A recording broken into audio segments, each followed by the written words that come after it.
JoJo Natson was the star of the second half on offense. Zach Vigil dominant the whole night on defense. And again, Utah State very impressive here at home. Taking care of business. They know they need a couple things to fall their way, but what they've got to do is take care of the business at hand. That was beat San Jose State tonight and get ready to play Boise State on the road in a tough environment for a game that's going to mean a lot.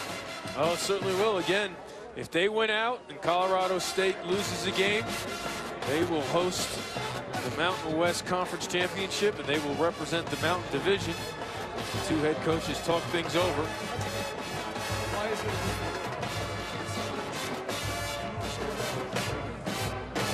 Three guys at one time. You can't shift three guys. Of course, earlier in the game about the shifting on the defensive line, you saw Ron Caraher react when he got the call. Not really should guess at what the conversation is right now. Heard the word shift, so I think it is. That is what we're going back to. I think they're discussing it.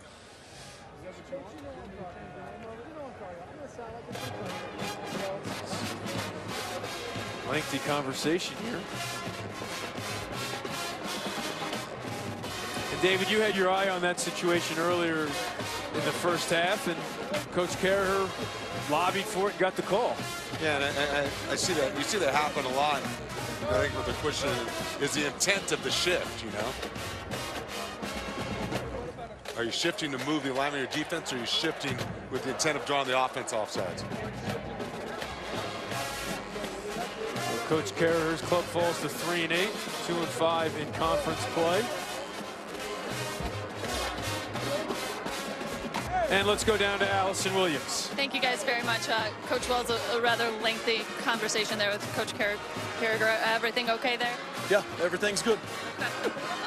Second half for you guys, this was a one-score game coming out of the half. What opened up for you guys? I think we just found ways to continue to run the ball. We won the ball in the trenches. Our front seven on both sides of the ball completely dominated. How would you describe the second half JoJo Natson had? What? I didn't hear you. The second half performance of JoJo Natson. Really good. You know, that he's explosive when he gets out on the perimeter, and we were able to scheme a few things. He got out, and our receivers did a really good job of blocking for him on the perimeter. You're on your fourth quarterback in Kent Myers, but a lot of quarterback runs in this game. Was that by design, or was it more on the read with what he was seeing from the defense? A little bit of both. I mean, just schematically, and zone read's a big part of our offense, and you know, he did a nice job of reading it. Okay, thank you, Coach. Okay, thanks, Allison. Guys. So his ball club improves to 9-3, 6-1 in conference play as they dominate the second half, and they win it 41-7. They now turn their attention to Boise State. That game will be on ESPN2.